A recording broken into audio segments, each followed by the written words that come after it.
오늘은 부활하신 예수님을 만난 사람들의 관한 이야기를 해드리려고 합니다.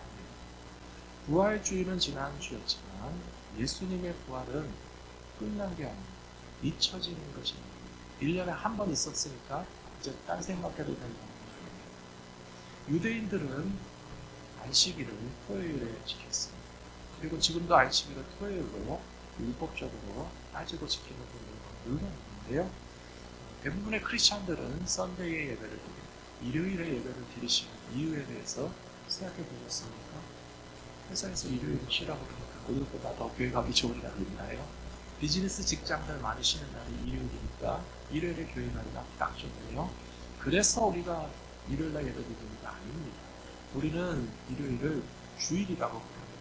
주일이라는 말은 주님의 날이라는 뜻이고요. 조금 더 길게 풀어서 설명하면 일요일은 주님께서 부활하신 날이기 때문에 우리가 주일날 모여서 예배드리는 것을 잘 알고 계신다면 매 주일 교회 나와서 예배드리는 썬데이 모닝마다 일요일 아침마다 오늘은 예수님이 부활하신 일요일 아침이지 라고 하는 그런 소망과 확신과 믿음을 가지고 기쁜 마음으로 나오셔서 예배드리시는 성도님들이 되시길 부탁합니다.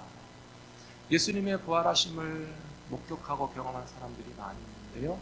그보다 먼저 예수님 십자가에 달려 죽으실 때 제자들이 다 어디 갔었나 한번 생각해 보시면 좋겠습니다. 우리 고난주간에 기도하시면서 함께 배우셨는데요. 12명의 제자들 가운데 예수님의 십자가 밑에까지 가서 주님 고난 당하시고 죽으시는 것을 그래도 끝까지 지켜보고 있었던 사람이 누굽니까? 사도 요한복음, 요한 1, 2, 3서, 요한계시록을 쓴 사도 요한 한 사람 빼놓고 다 도망갔습니다. 하지만 저는 뭐라고 할 자신이 없습니다. 제가 그때 있었어도 무서웠을 겁니다. 저도 예수님의 제자 가운데 하나 있었어도 죽을까봐, 잡혀 죽을까봐, 예수님처럼 십자가에 달릴까봐 아마 숨고 싶고 도망가고 싶은 마음이 분명히 있었을 것을 생각하니까 사도 요한은 훌륭한데 다른 제자들을 우리가 쉽게 그렇게 비난하는 것은 조심해야 됩니다. 그리고 예수님은 십자가 위에서 금요일날 아침에 고난당하시고 금요일날 낮에쯤에 생명이 끊어져서 분명히 돌아가셨거든요. 그러면 십자가 위에서 돌아가신 예수님을 장사 지내준 사람은 누구입니까? 두 사람이 있습니다. 한 사람은요, 요한복음 초기에서 한밤중에 몰래 찾아왔던 니고데모라고 하는 사람이 예수님의 시신을 나에게 달라, 내가 장례식을 하겠다라고 해서 니고데모라는 사람이 빌라도 총독에게 가서 예수님의 몸을 받아왔고요. 그와 함께 했던 사람이 아리마대 요셉이라는 사람이었어요. 아리마대 요셉이라는 사람은 많은 내용이 성경에 알려져 있지 않지만 그는 적어도 부자였다고 했습니다. 사랑하는 성도 여러분, 부자도 예수님 섬길 수 있고 가난해도 예수님 섬길 수 있고 우리가 얼마나 물질이 많으냐 적으냐 하는 것은 상관이 없습니다. 하지만 아리마대 요셉과 같이 십자가 위에서 죽으신 예수님의 몸을 내가 모셔야 되겠다라고 하는 대단한 용기를 가지고 제자들은 다 도망갔잖아요. 그런데 이 니고데모와 아리마대 요셉은 빌라도 총독에게 가서 우리 주 예수님의 몸을 내게 달라. 그리고 부자는 자기 자신을 위해서 무덤을 파놓고 한 번도 쓰지 않은 깨끗하고 좋은 새 무덤을 예수님께 드려서 예수님께서 잠들어 계실 수 있도록 섬겼었거든요. 근데 예수님은 금요일날 돌아가셨죠. 그날 당일에 무덤에 누우셨습니다. 금, 토, 주일, 일요일 아침까지 무덤에 계시던 예수님께서 부활하셨다는 것입니다. 예수님이 부활하실 때 어떤 상황이 벌어졌는지 성경을 보시면 되게 재밌습니다. 예수님께서 부활하시는 거는 잘 모르겠는데 이 정보를 캐는 사람들은요, 이번에 뭐 한국, 이스라엘 다 정보 문제가 생겼잖아요. 정보를 캐는 사람들, 높은 자리에 있는 사람들은요, 인포메이션 컬렉트를 아주 어마어마하게 합니다. 예수님이 부활하실 거라고 하는 사실을 예수님을 죽인 사람들이 알고 있었어요. 들어서 알고 있었어요. 예수가 부활한다고 제자들한테 말하고 다녔다고 했지 정보를 가지고 있었어요. 그래서 두 가지 걱정이 있었습니다. 진짜 살아나실까봐 걱정하기도 했고, 아니면 혹시 제자들이 예수님의 시신을 훔쳐가 놓고 무덤이 비었으니까 살아났다고 가짜 뉴스를 퍼뜨려서 우길까봐 걱정이 돼가지고 보초병을 세웠습니다. 보통 보초병이 아니고 로마 군대를 데려다 지키기 위해서. 그 당시에 로마 군인은요, 지금의 미국 군인보다도 더 강력한 세계 최강의 군사력을 가진 그런 나라의 군사들이었습니다. 로마가 전쟁을 잘하니까 이탈리아 로마에서부터 시작해서 유럽을 정복하고 아시아를 쳐들어가고 아프리카도 점령하고 팔레스타인까지 와 있는 거죠. 세계에서 강한 군인들의 특징은요, 얼마나 전쟁터에 많이 나가봤느냐가 되게 중요해요. 미국은 돈도 많고 무기도 많지만 전쟁을 끊임없이 치르고 있기 때문에 미국 군인들이 강할 수밖에 없어요. 물론 고통도 많이 받고 트라우마도 많이 있고 상위 군인들이 전쟁터에서 받은 상처 때문에 아파하기도 하고 정신적인 트라우마에 시달리기도 하지만, 그러나 로마 군인들이 사람 죽는 거 얼마나 많이 봤겠어요. 얼마나 사람이 죽고 다치고 피 흘리고 별의별 끔찍한 장면들을 다 봤던 로마 군인들이 예수님을 무덤에 뉘어놓고 돌문으로 막아놓고 24시간 쉴 새 없이 지키고 있었어요. 여자들이 예수님의 무덤에 가면서 걱정했어요. 로마 군인들이 가라고 하면 어떡할까? 아니면 로마 군인들이 안 도와주고 돌문을 열 수가 없으면 여자들의 힘으로써 예수님 무덤 안에 들어갈 수도 없는데 어떻게 하면 좋을까? 그런 걱정을 하면서 일요일 새벽에 예수님 무덤 앞에 찾아갔더니 아주 놀라운 일이 두 가지가 벌어졌어요. 하나는 무덤이 활짝 열려져 있었고 그 안에 예수님 안 계셨어요. 그리고 또 뭐가 놀랄 일입니까? 로마 군인들이 다 도망갔다는 게 놀라요. 이걸 생각해보세요. 전쟁도 무서워하지 않고 죽음도 무서워하지 않고 나라를 위해서 칼, 창을 들고 앞장서서 싸우던 로마 군인들이 어떻게 다 도망가 버렸냐는 거예요. 세상에 창피하게. 성경에 보시면 그들이 와서 대제사장에게, 대제사장 미안하오, 우리가 예수님 부활하실 때 아무것도 못하고 도망갔으니까 이거 짜고 제자들이 훔쳐갔다고 거짓말이나 합시다. 성경에 나와 있는 로마 군인의 자존심도 모두 없는 거예요. 마태복음 28장에 보시면 일요일 새벽에 예수님 부활하실 때 일단은 지진이 일어났다고 했어요. 그리고 번개와 같이 하늘에서 천사들이 내려왔다고 했어요. 흰옷 입은 천사들이 하늘에서 꽝 하고 내려와서 예수님의 돌문이 팍 열리고 예수님이 부활하시는 것을 로마 군인들이 봤는지 못 봤는지는 모르겠어요. 그런데 그 용맹하고 수많은 전쟁을 치렀던 로마 군인들이 너무 놀라서 까무러쳤어요. 기절했어요. 어떤 사람은 죽은 척했어요. 정신 차린 사람은 다 다다다닥 도망갔어요. 그리고 가서 하는 말이 대제사장에게 우리가 못 지켜서 미안하다. 제자들이 와서 뺏어갔다고 하죠. 예수님의 제자들이 어떤 사람인지 기억하고 계십니까? 예수님의 제자들이 가서 로마 군인과 싸울 수 있을 것 같으세요? 아까 벌써 도망갔잖아요. 겟세마네 동산에서 도망갔잖아요. 십자가 밑에 따라간 제자 하나밖에 없었잖아요. 다 도망갔던 제자들이 어떻게 갑자기 돌아와서 로마 군인과 싸워서 예수님의 시신을 뺏어갔냐고요. 말도 안 되는 소리. 성경의 자료와 논리들을 가만히 보시면 예수님이 부활하셨다라고 하는 정황 증거들이 너무나 많이 있어요. 이거는 예수님이 부활하셨다는 것밖에는 부인할 수 없는 이유들이 너무나 많이 있는데요. 그러나 그 모든 이유 중에서 가장 확실한 이유가 뭔지 아십니까? 살아계신 예수님을 만난 사람의 증거는 물리칠 수가 없다고 했죠. 예수님이 살아나심을 본 사람들에 관한 이야기가 오늘 고린도전서 15장에 나와 있고요. 부활하셔서 살아계시는 예수님을 내 눈앞에서 직접 본 사람이 게바 베드로도 있고 12제자에게 여러 번 나타나셨고 그 다음에 한꺼번에 500명 앞에도 나타나셨고 우리 성경에 보시면 또 엠마오로 가는 두 제자에게 나타나셨고 또 뭐라고 되어있죠? 야고보에게도 나타나셨고 맨 나중에는 사도 바울도 예수님을 만났다. 어떤 예수님을 만난가요? 부활하셔서 살아계시는 예수님을 내가 만났으니 예수님 살아계신 것을 봤는데 누가 뭐라고 할 수 있겠느냐. 사랑하는 성도 여러분, 오늘 저는 예수님의 부활하심이 얼마나 중요한지 그리고 그것이 우리가 믿는 복음에 있어서 얼마나 중요한 핵심이 되는지 함께 나누면서 그렇다면 부활하신 예수님께서는 우리에게 무슨 말씀을 하시는지를 들을 수 있는 시간이 되셨으면 좋겠습니다. 첫 번째로 복음의 핵심은 예수님의 부활이고 그 믿음을 통하여서 우리는 구원을 받게 된다 라고 고린도전서 15장 1절과 2절에서 사도 바울이 편지 쓰고 있습니다. 같이 읽겠습니다. 형제들아, 내가 너희에게 전한 복음을 너희에게 알게 하노니 이는 너희가 받은 것이요 또 그 가운데 선 것이라. 너희가 만일 내가 전한 그 말을 굳게 지키고 헛되이 믿지 아니하였으면 그로 말미암아 구원을 받으리라. 아멘. 사랑하는 성도 여러분, 교회 오래 다니셨으니까 복음이 뭘 말하는지 잘 아시죠? 그럼 복음에 대해서 어떻게 주로 설명하고 계십니까? 복음에 대해서 뭐라고 얘기하십니까? 복음, 형제들아, 내가 너희에게 전한 복음을 너희에게 알게 하는, 복음에 대해서 잘 알고 계시지 않습니까? 그 복음에 대해서 잘 알고 믿으면 2절에서는요 구원을 받는다라고 되어 있는데요, 이 복음에 대해서 잘 설명하는 것이 이게 좀 훈련이 부족해서 보통 나가서 전도하실 때 뭐라고 얘기하세요?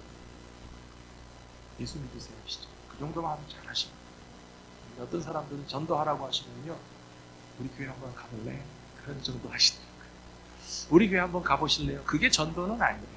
인도하는 거일 수는 있는데요, 보다 더 정확하게 전달하시려면 예수 믿고 구원 받으세요 라고 말씀하셔야 전도합니다. 그렇죠? 근데 우리가 누구에게 예수 믿고 구원 받으세요 라고 질문하면 아주 착한 사람들은 아 그럴까? 따라가서 예수 믿고 구원 받아볼까? 근데 그런 사람은 1000명에 1명 있을까 말까요? 900명쯤 되는 사람들은요 뭐라 그러냐면 예수 믿고 구원 받으라고? 예수가 뭐하는 사람이라고 우리한테 반문합니다. 그때부터 예수님에 대해서 뭐라고 얘기해야 되지? 이렇게 우리가 안절부절하게 되거든요.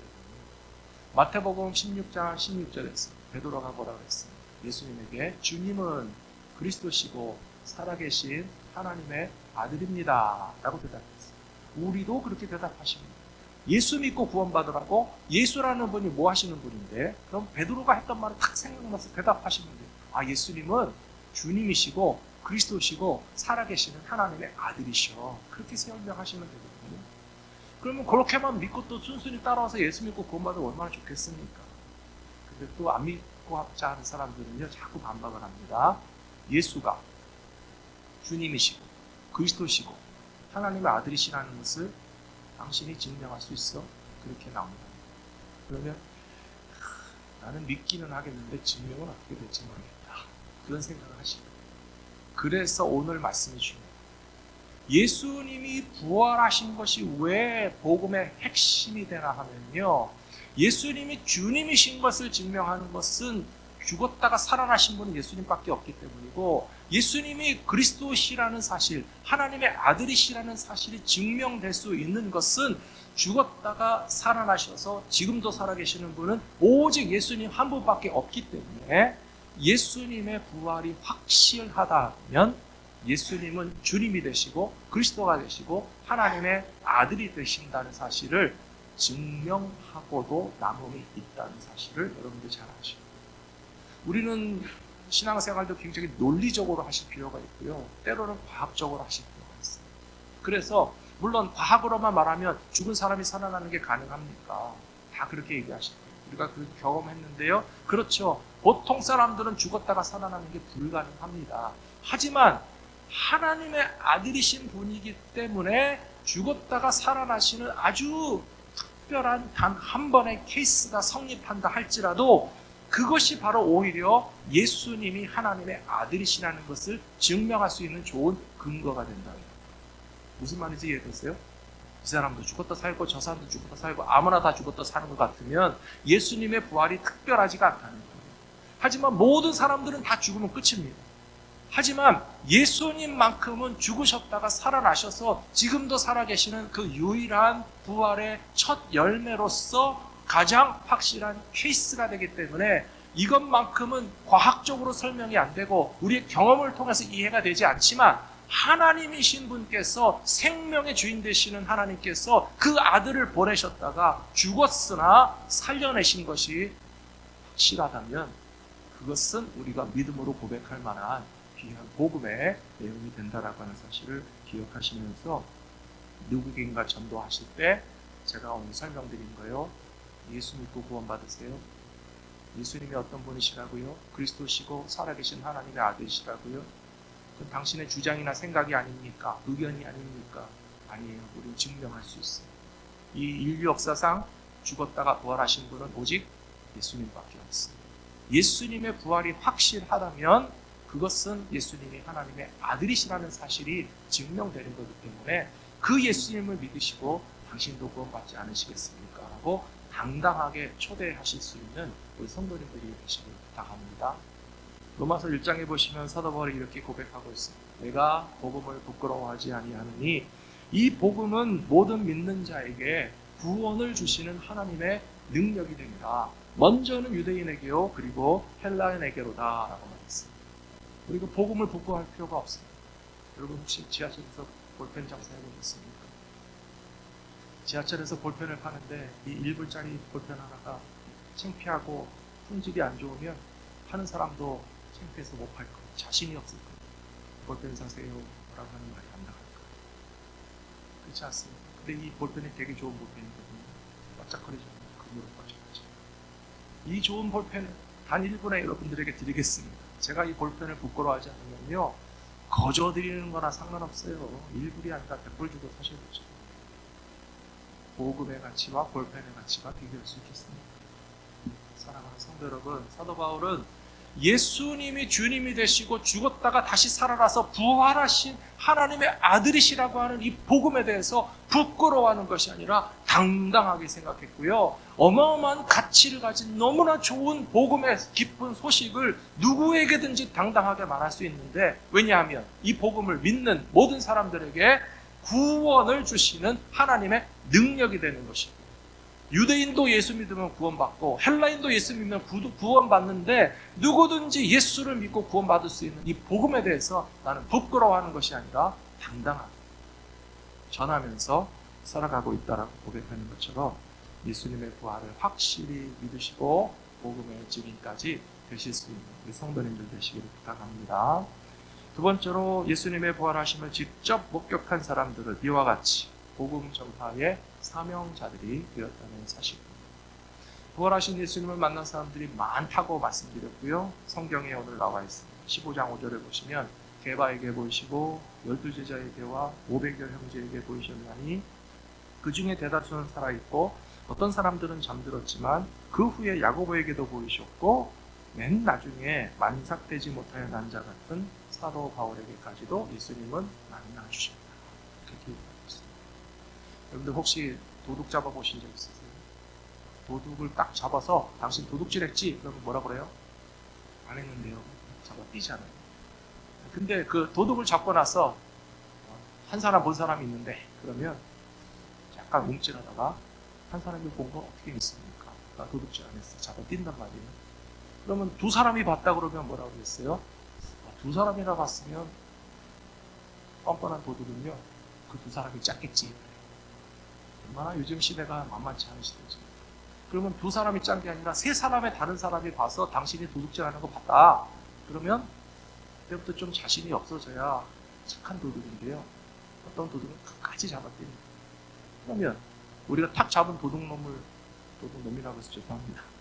도둑님이라고 할 수도 없고, 도둑 씨를 향해서 당신이 도둑질하는 거를 500명이 봤어. 그럼 뭐라 그럴까요? 그때까지도 잡았더니 진짜 나쁜 도둑이시죠. 예수님이 부활하시는 것을 한 사람만 봤다 그러면 보나마나 조작이라고 그럽니다. 예수님 부활하시는 것을 두 사람은 봤다 그러면요, 보나마나 둘이 짰다고 그럽니다. 예수님 부활하신 것을 만난 사람은 3명 정도 된다고 해도 겨우 3명이 하는 말을 어떻게 믿냐라고 의심할 사람들이 많이 있어요.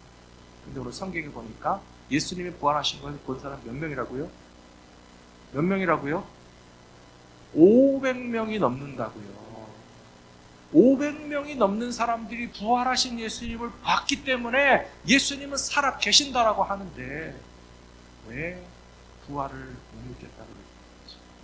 심지어 크리스찬들 가운데서도요, 많은 분들이 부활은 과학적으로 불가능하니까 성경에서나 하는 얘기지 우리가 진짜 부활할 수 있겠어?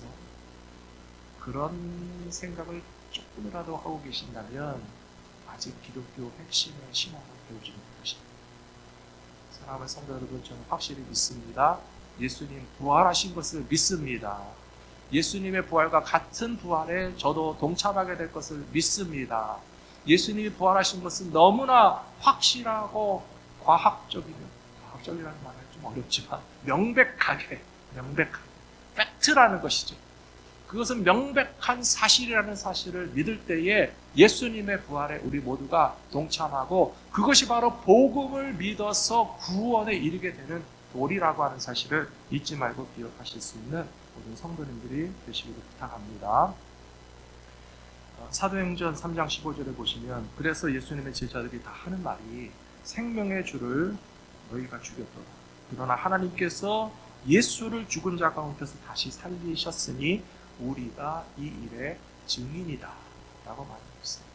지난주에도 잠깐 말씀드린 것처럼 증인된 사람들은 자신의 증거하는 사실이 진리라고 하는 확신 때문에 목숨이 위협받아도 양보를 못해요.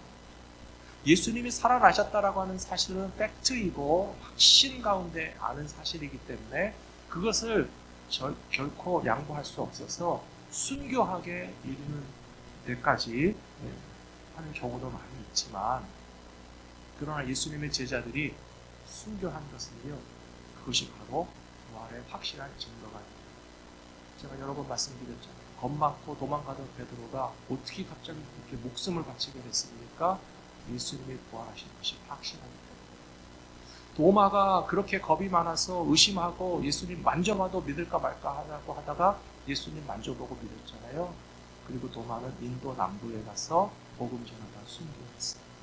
모든 제자들이 목숨을 바쳐서 복음을 전하는 것은 그것 자체로서 정말 살아계시는 예수님을 만났기 때문에 그 확실한 진리를 증거하기 위해서는 목숨까지도 바치는 일이 가능하구나 라고 하는 것이 부활의 증거가 된다는 사실입니다.